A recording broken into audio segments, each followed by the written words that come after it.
شبعه وأمن وعافية ومال وخير وما بذلنا شيء. والله إن نخجل إذا وقفنا بين يدي ربنا استغفر الله وتوب. إنا لله وإنا إليه راجعون. إنا لله وإنا إليه راجعون. دين الله أمانة عندنا، وإنه لذكر لك ولقومك وسوف تسألون.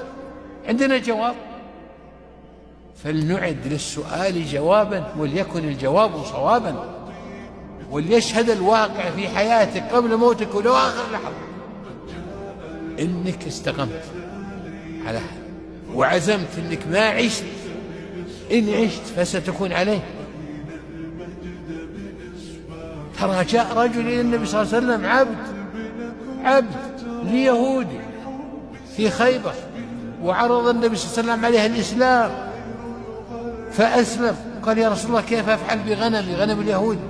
فأمره صلى الله عليه وسلم ليهشها وتذهب إلى صاحبها، هشها وذهبت إلى صاحبها.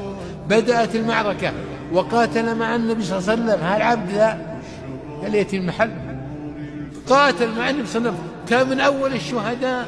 يقول صلى الله عليه وسلم رأيت حوراوين تلقمانه قطف عنب، ما سجد الله سجدة لأنه ما تمكن، لكن آمن وعمل ما يستطيع، وأبرأ ذمته من الغنم اللي هي أمانة عنده، ودخل في المعركة قتال ومن الله عليه بالشهادة وذهب إلى الجنة على طول. من الغنم ذهب الجنة. يا سلام، نسأل الله حسن الخاتمة الجنة. هكذا ينبغي. يا إخواني لا تغفلون لا تغفلون لا تغفلون. الواجب كبير، والواجب على قدر النعمة، والنعمة والله كبيرة وكثيرة. علينا مسؤولية. هالأمم اللي الآن على ظهر الأرض من الجن والإنس مسؤوليتهم علينا على المسلمين. قمنا بالواجب هذا. أين اللي ما يخاف في الله لومة لائم؟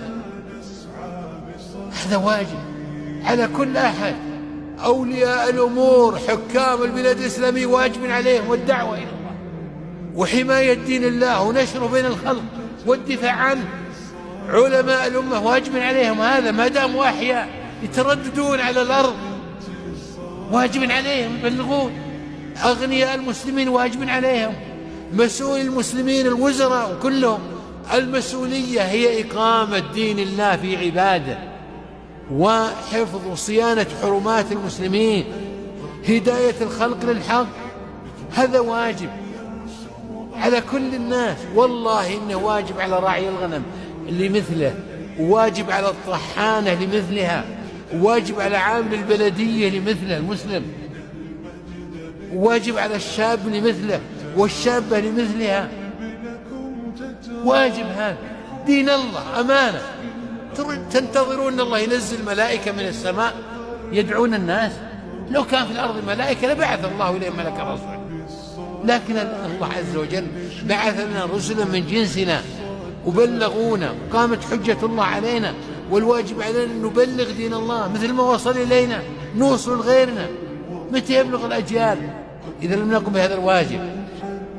فليتذكر كل شخص مسؤولية أيا كان موقعه، ابتداء بولي الأمر العام في كل بلاد المسلمين، وانتهاء بأطراف الناس، عامل النظافة والراعي والطحانة والشباب الصغار والعمال، كل يبلغ ما بلغه من دين الله. لا يكلف الله نفسا إلا وسعها، لكن يبلغ ولا تعمل ولا تبلغ عليك الإثم مرتين.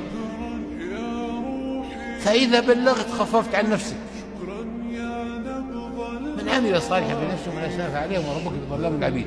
أسأل الله عز وجل بأسمائه الحسنى وصفاته العلى أن يمنحنا جميعا الإخلاص لوجهه سبحانه فيما نأتي وما نذر، حسن اتباع نبيه صلى الله عليه وسلم في كل أمر، وأن يجعلنا مباركين إنما كنا هداة مهتدين أنصارا للحق هداة للخلق، وأن يثبتنا على دينه ويزيدنا من هداه ويحسن خواتيمنا، وأن يقر أعيننا بانتشار الإسلام وعزه وعز أهله على أحسن حال حتى يعم المعمورة، يصير أكثر أهل المعمورة على الحق.